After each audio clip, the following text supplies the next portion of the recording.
Get this and get it straight. Crime is a sucker's road, and those who travel it wind up in the gut of the grave. This time it was a fishy horseplay from a red-headed beauty past a black-bearded sailor to a neck-and-neck finish over a wandering seahorse worth $50,000. And I was the jockey. It happened like this. From the pen of Raymond Chandler, outstanding author of crime fiction, comes his most famous character in The Adventures of Philip Marlowe.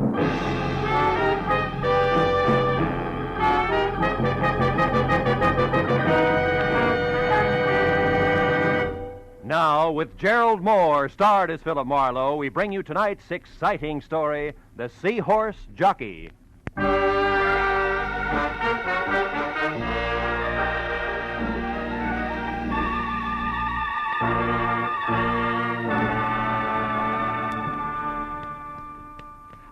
You know, Mr. Marlowe, when you came in today, I said to myself, it's a funny thing. You've been getting your haircuts here now for 6-7 years. But I never found out how you vote, Republican or Democrat. Well, I like to think that's my business. And another thing. Never did you tell me if you're for the Marshall Plan or against the Marshall Plan. Well, the Marshall Plan And for the California's governor next fall? Well, there's no doubt in my mind. And the income tax... sit back, please. Yeah. Now, the income tax is fair or it's not fair? Well, eminently... Now, how come all this stuff, I don't know, what is your opinion? I can't imagine. Of course, my opinion, I tell people. I say political party is a matter of getting to... Oh, excuse me. Saved by the bell. Hello? Alvin's Barbershop. Alvin speaking. Who? Mr. Marlowe? Yes, he's right here. Hold on, please. It's for you, Mr. Marlowe. Always interruption, ain't it? You're so right. For 60, well, never mind. Hello? Mr. Marlowe, this is Mrs. Lola Demarest speaking. Oh? Thank goodness I've finally located you. Now, you're to come out to my place at once. Pacific Palisades, 1312 Old Tower Road, and your plane leaves in 2 hours. Now, wait a minute. What plane, Mrs. Demarest? Why? What's this all about? The seahorse. I'm going to sell it, Mr. Marlowe. My mind's made up. The sea witch? A seahorse, Mr. Marlowe. It's a brooch 6 inches high and set with precious stones, which a San Francisco dealer is anxious to pay $5,000 for. Well, look, Mrs. Demarest, The dealer's flying to New York tomorrow, Mr. Marlowe, and also my doctors say I'm living by sheer willpower alone. Hence, my decisions must be made quickly. Now, the terms of the deal are cash, so please be sure that you're armed.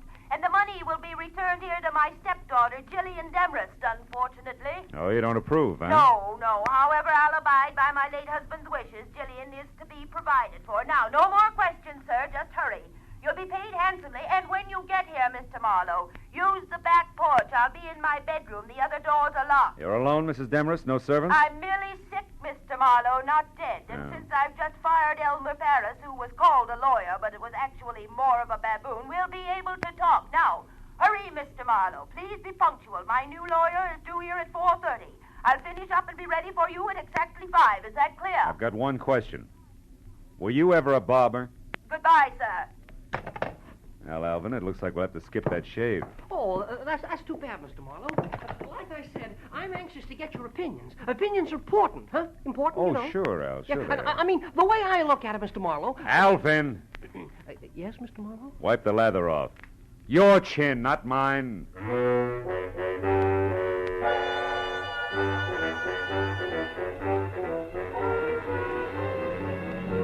Pacific Palisades and my new client's home at 1312 Old Town Road was 40 minutes from L.A. The house was Victorian-style, solid, made of wood, 2 stories high, and squatted close to the edge of a sun-baked cliff, 200 feet above the ocean. I parked behind what must have been the first Pierce Arrow ever made, and started slowly along a gravel path that led to the rear, until I heard it.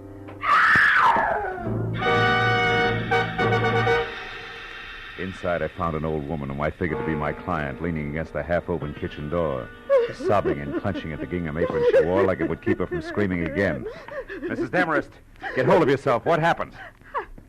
I'm not Mrs. Demarest. Oh, the poor darling. Her heart. She's dead. She's dead? In there, the bedroom. Oh. But who are you? My name's Philip Marlowe. Mrs. Demarest hired me an hour ago. She was a handsome woman. A beautiful woman and a good woman. You're the detective, aren't you, about the brooch? Yeah. How'd this happen, Mrs. Lockfield. Oh. Miss Bertie Lockfield. Miss Lockfield, were you with her? No, I came over a bit ago. I'm Lola's best friend, you know, her only friend. I came over in my car to cook her some dinner, like I do all the time. I live right by the little cottage at the foot of Old Tower Road, the one with the tall hedges. The dinner, Miss Lockfield, you were saying? Oh, yes. Well, Mr. Marlowe, can we go back to the living room? Oh, sure. Now, Miss Lockfield, you came over to cook dinner, then what? Well, I looked in on her first, like I do all the time. And since she was asleep, I went to the kitchen and set things going. And then? Oh, here, you better sit down, huh? Thank you. Then I went back to my place, fussed around for 10, maybe 20 minutes.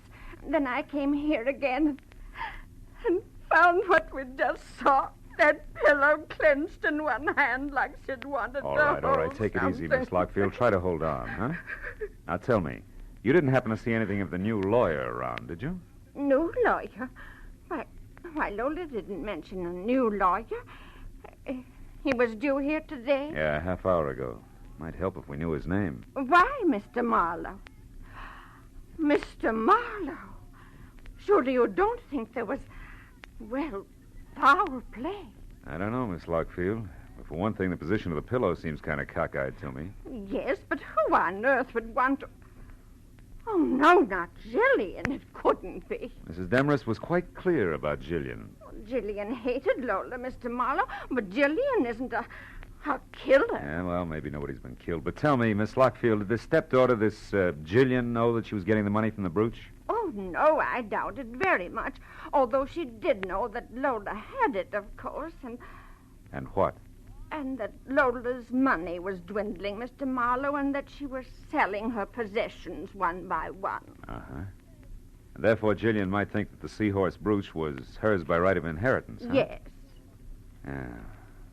Tell me, Miss Lockfield, do you know where Mrs. Demarest kept the brooch? Oh, yes, in the bedroom. I'll show you exactly where. Come. All right. It's behind the portrait of Mr. Demarest, and... Oh, the poor, Oh, poor come on. darling. Take it easy, honey, huh? Did you say behind the portrait, that one? Yes. There's a panel in the wall that slides. Uh-huh. Move the picture to your right, Mr. Marlowe. Then pull out on the panel edging. You'd better use the chair. Yeah. To the right. And out on the panel edging, huh? That's it. See it? This velvet case? No, those are earrings. The brooch is much bigger. It's in a silk bag, Mr. Marlowe. Mr. Marlowe, don't you see it? No. And I don't think I will. Miss Lockfield, the velvet case is all there is. The seahorse is gone.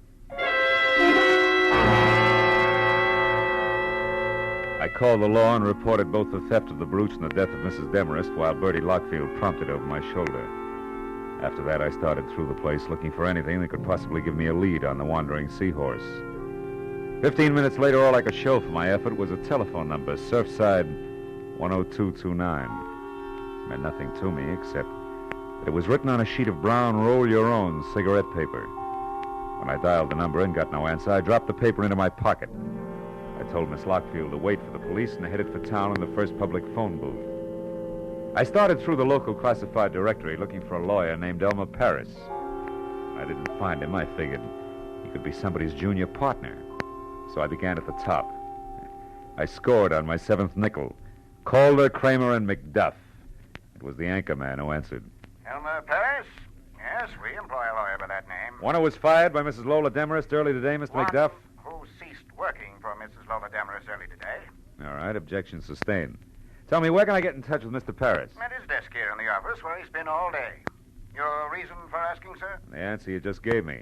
Now, one last item, Mr. McDuff. Did your firm supply a new lawyer for Mrs. Demarest late today? We did not. And, sir, we never will. Oh? Each lawyer in this office is, first, a gentleman, second, a competent barrister. The belligerent Mrs. Demarest has use for neither. Good day, sir.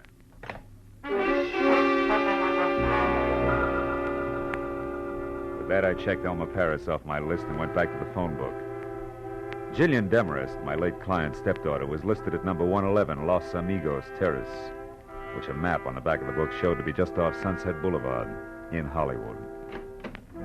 Come in. The girl herself, replete with old-fashioned, the only thing that was red-headed, maybe 30, and meat and potato curves in either direction.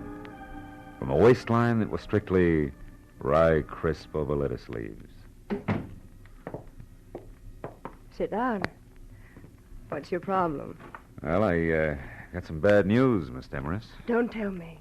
It's my income tax. I've been caught lying. It's your stepmother. She's dead, Jill. Oh. That's too bad. Her Yeah, heart? well, try not to go to pieces, kid, huh? Look, I didn't particularly like Lola Demarest. She didn't particularly like me. So, why make a thing of it? Because the seahorse brooch has been stolen. You're kidding. Don't try brushing that off, because it was supposed to be sold today with the proceeds to go to you. You're a liar. Private detective. Hired Jill to fly the brooch to a San Francisco dealer, and I found out it's really worth $50,000. A lot of dough you didn't expect. Okay, Mr. Private Detective. That last crack. It means exactly what? That you could have taken the brooch yourself. Try me again. Surfside, 10229. Stop pushing and start listening. If Lola intended to sell the brooch and give me the money, it was for one reason only. My father wanted it that way. So? So do I. And now that you're without a client, maybe you'll work for me. I doubt it. I write and get paid well. 5,000 words a month for a pulp magazine. Torrid stories. It figures. Pays off nicely. Be worth your while. Do you want to help me? Suppose you're lying and actually stole the brooch yourself. What then? Then you handcuff me to the nearest cop and run for mayor on the Let's Clean Up Local Crime ticket. Now, is it a deal for, say, 1% of the 50,000 if I get it? 0 if I don't. 500 of fun, huh? Mm-hmm. Okay, Jill, it's a deal. Good. And for a starter, do you happen to know who Mrs. Demarest's new lawyer was? New lawyer? I didn't know the old one had been fired. I didn't say he had. Could have quit, you know. Nobody ever quit working for Lola Demarest. It wasn't her nature. Oh? Now, will you please stop barking at me and go out and bite the guy with the brooch? You look like you could do a good job of it. For $500. Yeah. But just think of the opposition, Jill. It's snapping at 50 grand.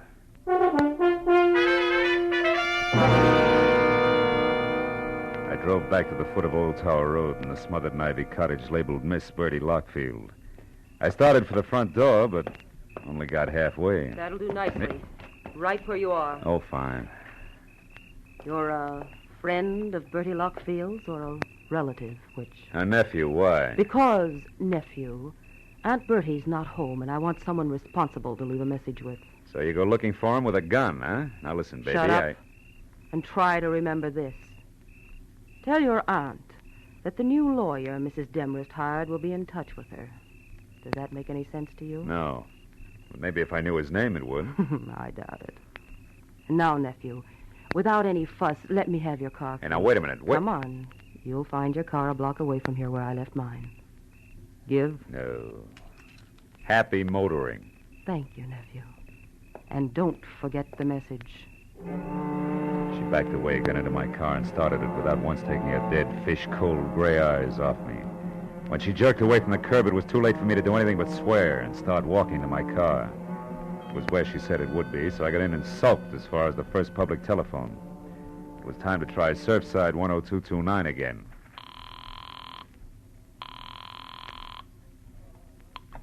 Hello. Hello, I'd like to talk to... To who? Wait a minute, is that you, Lieutenant Matthews? Yeah. Marlowe? Yeah, that's right. Oh, that Demarest case, huh? Well, Phil, the coroner thinks it was murder, all right. Suffocated her with a pillow, but they won't be sure till the autopsy report is in. Yeah, wait a minute, Matthews. Hey, wait a minute. Will you? You're at Surfside 10229, right? Yeah. You got this number from homicide, didn't you? No, I didn't. I got it from a brown cigarette paper I found at Mrs. Demarest's. Huh? Now, look, tell me, Matthews, what have you got and where are you? 51 South Monroe Place. 51 It's South. a dead one, Phil. A guy who sported a beard. The name was Paul Crater. Oh, occupation lawyer, right? No, Phil, wrong. The occupation was able-bodied seaman.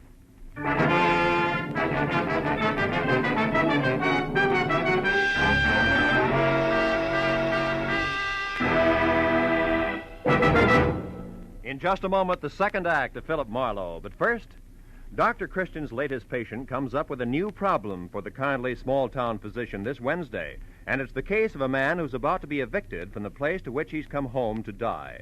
Add to this, the patient is an exceedingly lively, rip-roaring centenarian, and you have the makings of a highly dramatic, amusing yarn. Dr. Christian, starring Gene Herschel, is heard every Wednesday on most of these same CBS stations. Now with our star, Gerald Moore, the second act of Philip Marlowe, and tonight's story, The Seahorse Jockey.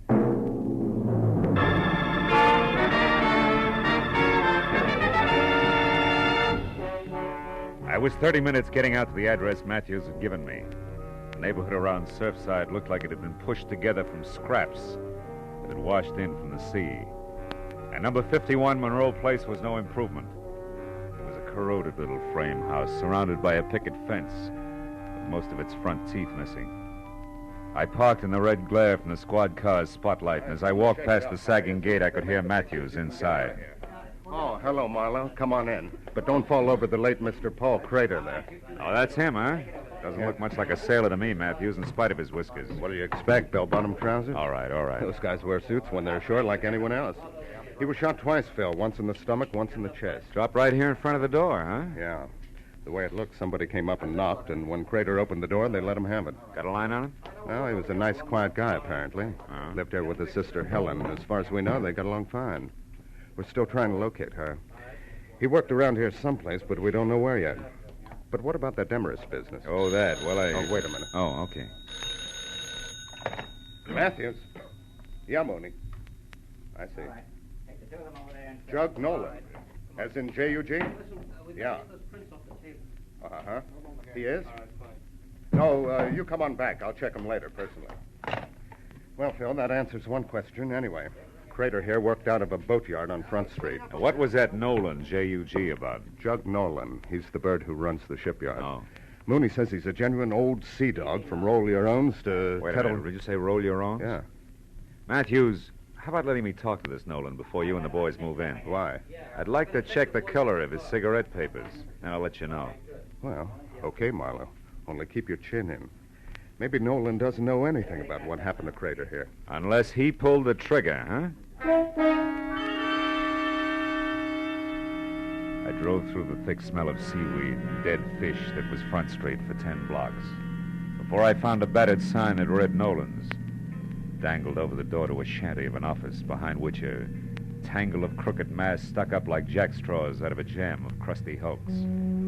I pulled into the curb across the street from the place and started to get out when the office door opened, and a man who looked something left over from Moby Dick stepped out, headed across in my direction.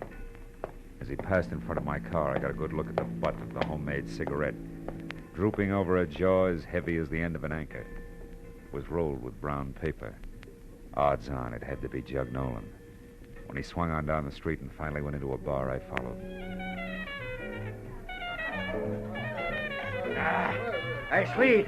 Do it again, huh? Be right with you, Jug. Snap to it. I gotta get... Well, what do you make of it, mate? Something biting you? Not exactly, Jug. I was just wondering how well you're acquainted with Lola Demarest. Demarest? Yeah. Well enough to know she's got vinegar in her veins instead of blood. Why? Is the old crackpot something to you? No, not now. She was my client earlier tonight. I'm a private detective. Name's Marlowe. Now, keep it. You were up to see her today. I'd like to know why. Go ask her. That's a little tough now. She's dead.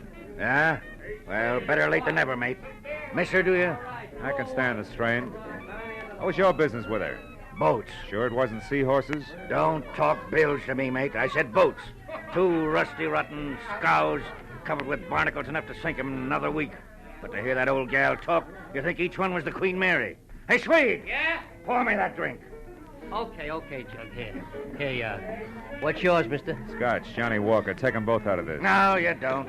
I'll buy my own. And I'm tired of your questions, mate, so haul out. Here, Swede. Suit yourself. Maybe you can bear up on one more question, Nolan. For you, maybe it's easy. Who killed Paul Crater? What was that? Somebody put 2 bullets in Paul Crater in front door of his house.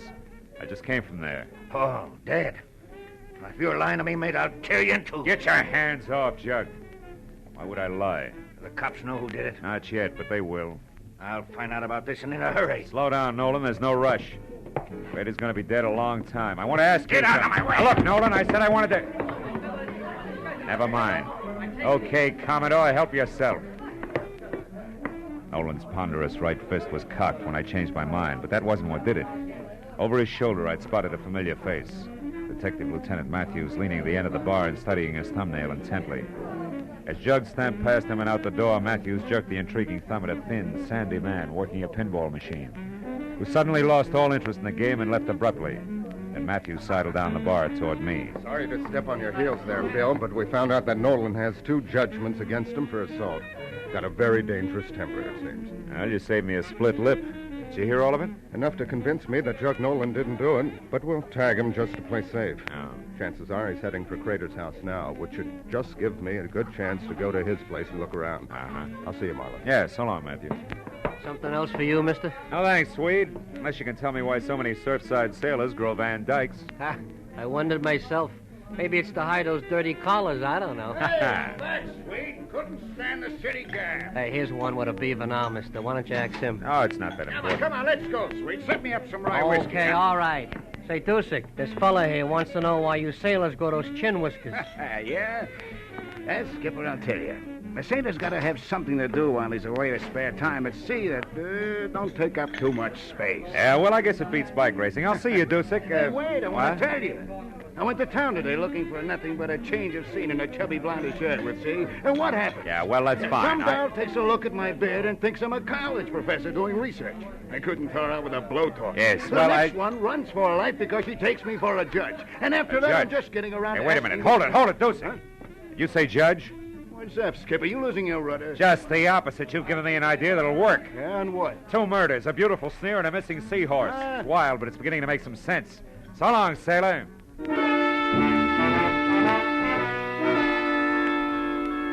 I checked Nolan's boatyard first, but his office shack was dark. So I drove hard back to 51 Monroe Place in the hope that Matthews had been right about Jug's destination. When I ground to a stop, I once again gave thanks for smart cops. Jug Nolan was there, all the fight gone out of him as he stared without seeing it at the blood spot on the floor where Paul Crater had died. I asked him one simple question. The answer he grunted in 3 words without so much as looking up. But it made everything fit. And as I got to the phone, I knew that whatever else he was, the old sea dog was no liar.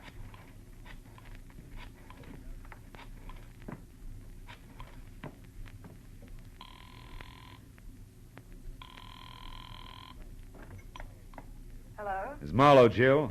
Oh, I've been waiting for this. What is it? Money or fun? All depends. Now listen close. I've got to have some help right away. What's wrong? Where are you, Phil? It doesn't matter, but this does. Get hold of that friend of your stepmother's. What's her name? Bertie Lockfield. And both of you meet me at your stepmother's house as soon as you can make it. It's important, baby. Don't fail me.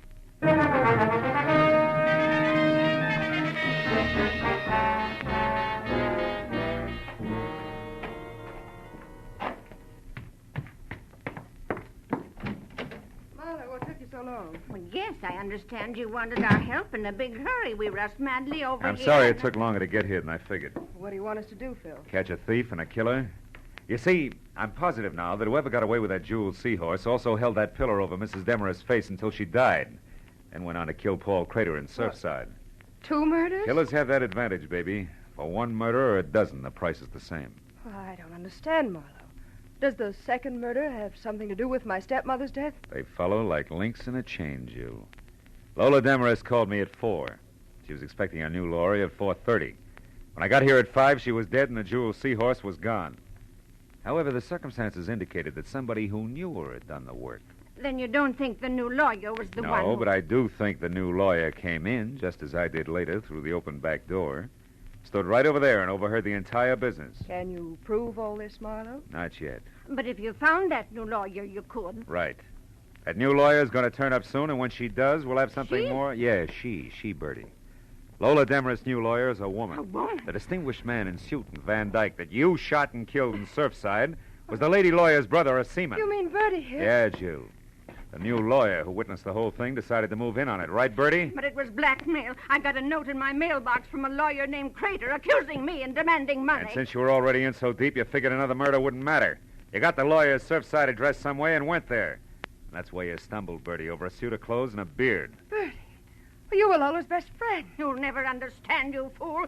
So don't try. Hey! Don't you try either, Marlowe. Make a move for your gun and I'll put a bullet in her back. Lola Demarest's best friend. I despised and hated her. For years I worked and slaved for that woman, pampering her, putting up with her sickness and her temper and her high-handed ways. She owed me plenty for those years. When it came time to pay, the money went to you, you cheap little snip. You'd done nothing for her. You were getting everything. Stand still, Marlowe. I came prepared, remember? So did I, Mrs. Lockfield. Helen Crater. Better drop it, Bertie. You're in the middle. Listen, we can still do business like you said in the note. Not now, sister. You forget 3 things. First, you tried to kill me. Second, you did kill my brother. Helen, you don't know what you're doing. And third, the female of the species is always deadlier than the male.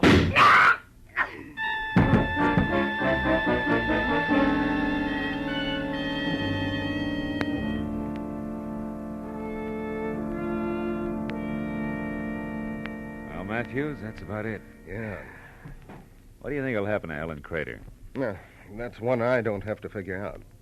Well, she's a lawyer, you know. Say, Maybe by the she way, could- Phil, how did you find out she was the lawyer? Oh, that. Well, you see, the fact that the new lawyer was nowhere around bothered me. Uh-huh. And when I was in that bar in Surfside, one sailor with a beard told me he'd been mistaken for a judge. So I figured maybe another sailor, also with a beard, could have been mistaken for a lawyer. And you worked back from that. Yeah, to Paul Crater's sister, Helen. I finally asked Nolan what Helen Crater did for a living. He told me. You see, he was the guy who had recommended Helen in the first place. He'd come to see Lola about the boats and Uh-huh. found out that she needed a lawyer, right? That's right. So he tossed some business to Paul Crater's sister. That's how the phone number came on brown cigarette paper. You know, I found it on the sun porch. Well, that's it. Yeah.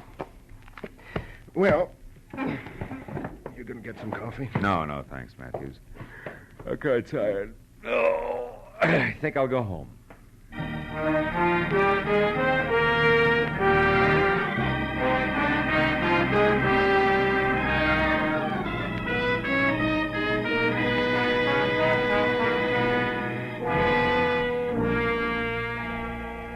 It was almost 3 in the morning. A silent, sterile hour at the short end of a long, long night. Everything that happened had been because of a jeweled seahorse, an ugly little replica of an ugly little fish. But then, as I thought about it, I realized that the trouble wasn't because of the seahorse. It was because of the people. Bertie Lockfield, Helen Crater, Lola Demarest. That's always the trouble. People. Yeah. To coin a cliche, it takes all kinds of people to louse up the world.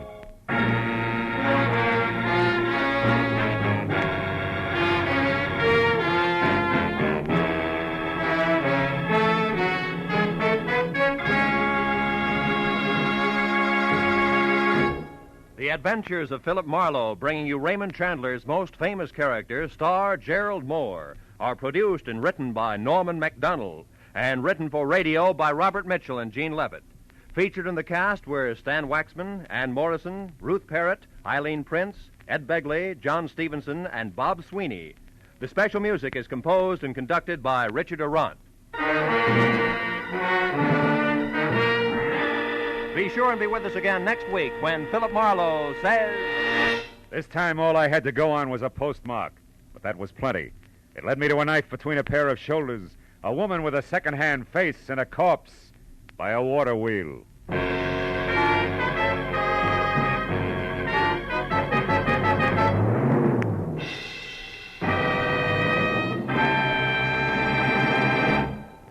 There'll be some grand singing on CBS this Wednesday night. Bing Crosby will play host to Al Jolson and Ella Fitzgerald, and Burns and Allen will entertain lovely Dinah Shore. Also, Groucho Marx will be around with more of his wonderful wit on his quiz, You Bet Your Life. And, of course, Dr. Christian will be on hand with another famous story. They'll all be heard on most of these same CBS stations, so be listening. This is Roy Rowan speaking. Now, stay tuned for Pursuit, which follows immediately over many of these same CBS stations. This is CBS, where Wednesday night is Bing Crosby night, the Columbia Broadcasting System.